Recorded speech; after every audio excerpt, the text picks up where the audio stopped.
Hello, this is going to be the Valorant patch notes 6.02.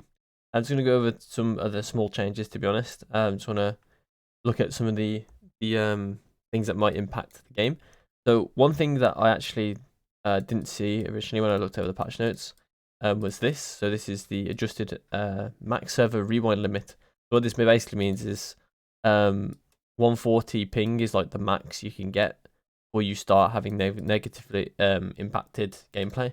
So you start getting hit reg problems and things, which is actually good. I honestly would wish this to be lower, but I understand I'm also not a person that has that many internet problems, like internet issues, and I can imagine there's some people that don't have servers that need to connect to another country's server, and they may actually have realistically this much ping, and I can imagine that this might even be a frustrating change for some people that have over 140 ping for all their servers they can connect to.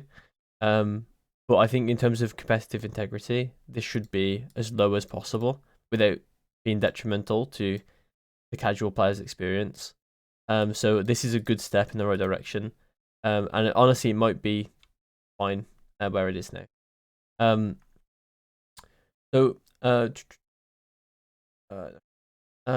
next thing is weapon updates.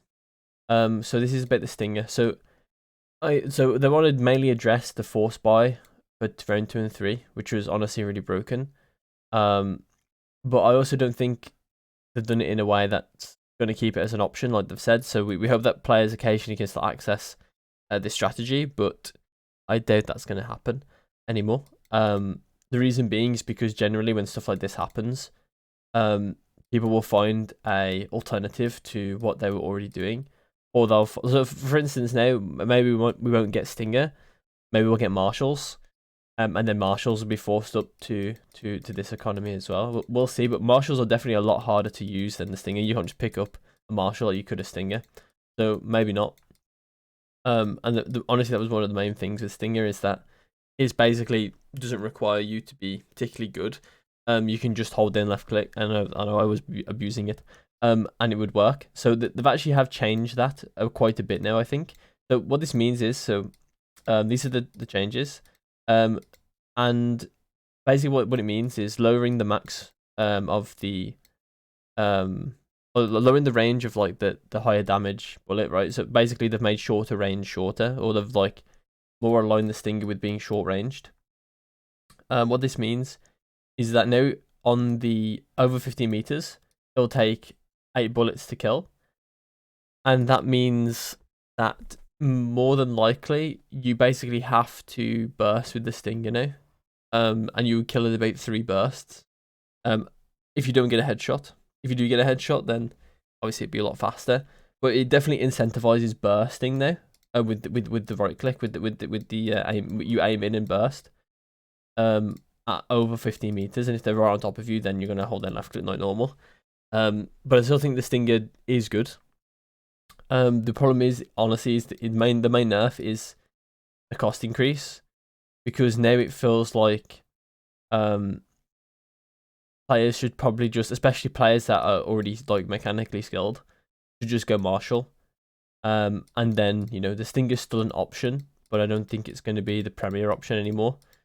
But I think the Stinger overall is still good, and I think it probably is balanced with this economy, with this economic change. Social updates I want to go over. This is some bit voice anyway, the voice things I did ages ago. So some of these bugs are actually important. So the first one is one they've been trying to fix for a while. Hopefully it's fixed this time. The Pathfinder with Boombot was annoying, but I'm not going to talk about that too much. I think this fixes the Yoru permanently flashing, the fake out permanently flashing, but I could be wrong. Fixed the bug where Cypher's neural theft would only reveal one time if he had been killed or the render changed during a previous cast.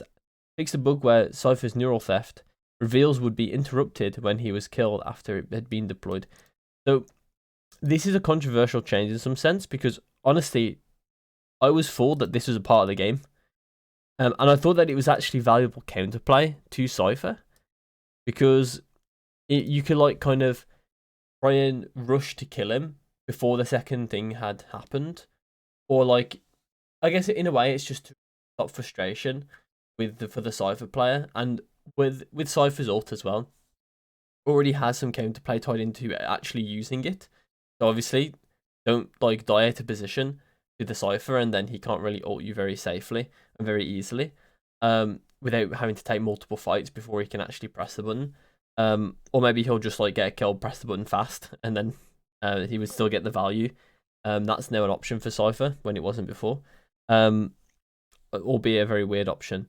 But I think that this is actually a fine change. I think this actually makes more sense, even though I do like the counterplay there potential for Cypher. I don't think it's required for him. I think the main counterplay should be in the prevention of him casting, rather than once it's being cast, to then try and kill him after that.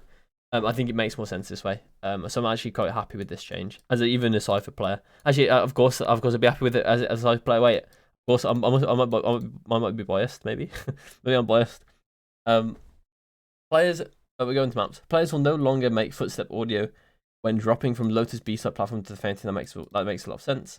The Lotus door volume has been lowered even more. I don't want to get too low. I actually do want it to be quite loud, because I kind of, well, not quite loud, but loud enough, because I would like it that people can like use the door to mask footsteps, stuff like that. So then you can kind of do more things as someone using the door, and because the door already gives away your position. So it'd be nice if they had the options to like mask footsteps, so they can actually like beat timings, and they don't have to walk. They can run somewhere, and they can also beat a timing if you were otherwise walking. I think that would actually be pretty good, for the player using the door. But at the same time, I understand that it's like frustrating to have this massive thing, like the two massive like doors that just completely destroy your ears every time that someone uses them. So I understand, but I'm not particularly against the doors making a lot of sound. I love just plays next to each other, but okay, that was kind of meaningless. It's just gonna be smoother. That's it. It probably isn't that meaningless, but I'm being impacted by that yet, so I feel like it is. Fix an issue where players were spawning. Okay, that's also a bug. And then on Fracture, fix the bug where that's also. And then weapons. Okay, that's all bugs. Okay, so that's it. I think. Yeah, looks like it's it. That has actually, this one's actually impacted me when I had the weird internet. I think last week or the week before. But other than that, I think that's it for the changes. So overall, Dinger's got a bit weaker, but I think it's still balanced. And Cypher got a nice change. That's it. So thanks for watching, and I'll see you in my next one.